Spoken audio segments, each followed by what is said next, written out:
Bonjour. J'ai souvent la demande de clients qui ont envie de faire eux-mêmes leur projection 3D, mais qui n'ont pas le logiciel, etc.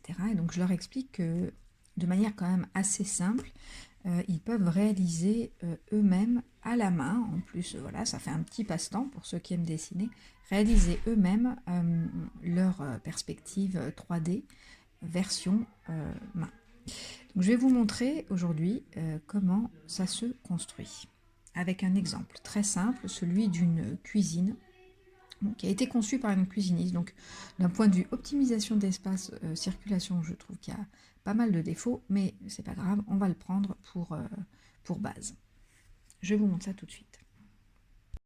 Avant de parler de respect des dimensions de la perspective pour avoir une vue 3D réaliste, on va parler déjà de la base de la perspective. Qu'est-ce qui construit une perspective?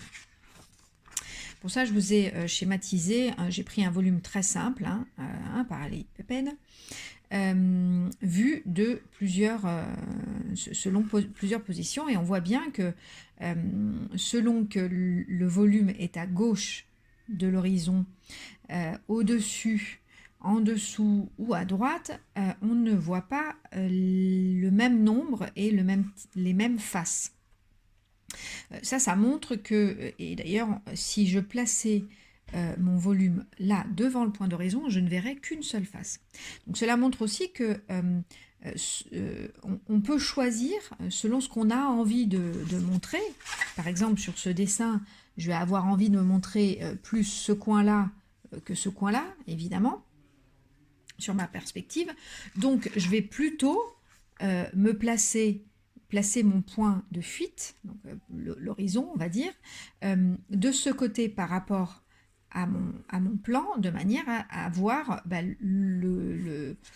cet aménagement de cuisine. Si je voulais voir cet espace-là, je me placerais plutôt dans ce sens-là. Donc là, vous voyez que les parallélépipèdes, toutes les lignes vont vers un point de fuite. Ça s'appelle les lignes de fuite qui se dirigent vers un point de fuite. Donc là, si par exemple je prends ce volume-ci, je tracerai mes lignes de fuite jusque là, et après, en fonction de la profondeur, de la distance de profondeur, je tracerai, voilà, mon volume. Si j'ai un volume un peu biscornu, comme celui-ci, je vais essayer de le faire un peu plus propre. Voilà, je trace mes lignes de fuite.